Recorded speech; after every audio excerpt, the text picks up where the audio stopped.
Yeah, Labor don't want to believe their own publicity, right? It was good politics. Hats off. They won the political contest and they got a big majority. But it's not a reward for good government. So their big weakness could be hubris. And in this case, I think hubris comes in the name of Chris Bowen. Have a look.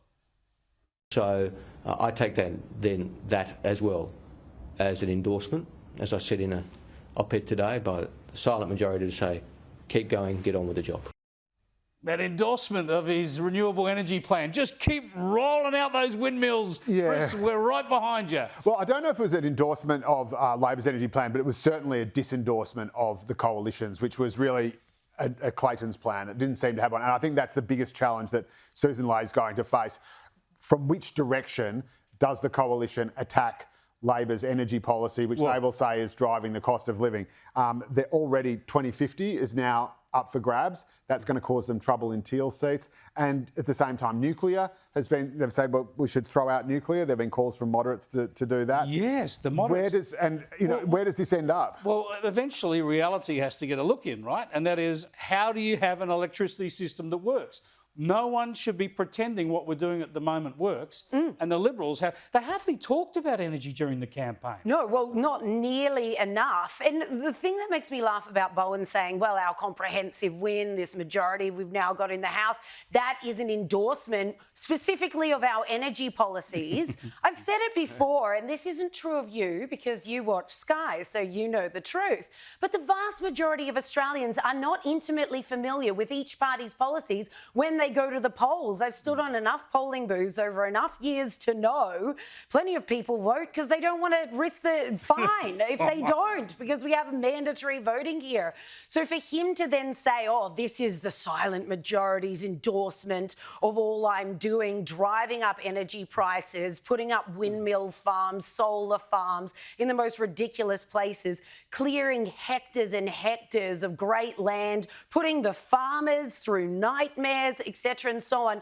Nobody's endorsing that, sir. But yes, you guys did win. But to say it was on the back of their energy policies, which who knows how many people who went to the polling booths were even aware of. I mean, get away with it politically because the numbers are there. You can, but when prices go up again or we have blackouts again, well, that's when reality catches up. Well, no, Chris, it was a silent endorsement by the silent majority on a policy upon which the Labor Party was silent throughout the campaign.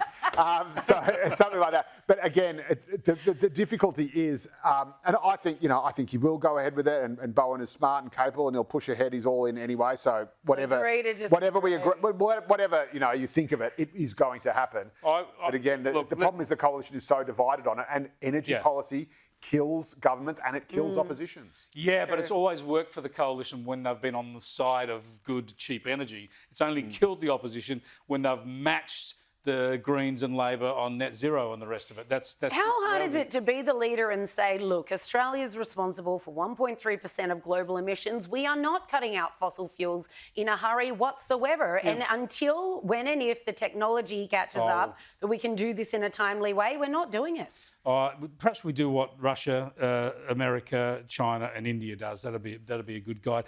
Look, invade Ukraine. Just very quickly, let's have a look at what the Council of Sydney, the Sydney City Council has done.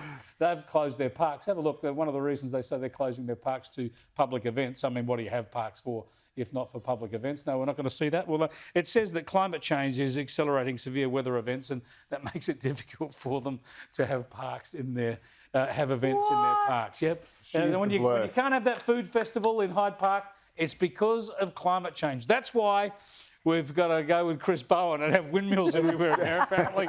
She is the death of fun, isn't she? I mean, this is obviously Clover Moore positioning herself. All the inner city lovies don't like these festivals that interrupt their, if it was an artistic film festival, that'd be fine. That'd be fine. And any protests, any anti-Israeli protests, I'll let them in the park. Oh, of course. Well, they have notably made exceptions for Mardi Gras and the Yabun Festival. Of course. So it's like, gee, I wonder what your priorities are. We're going to keep wrangling here on the desk.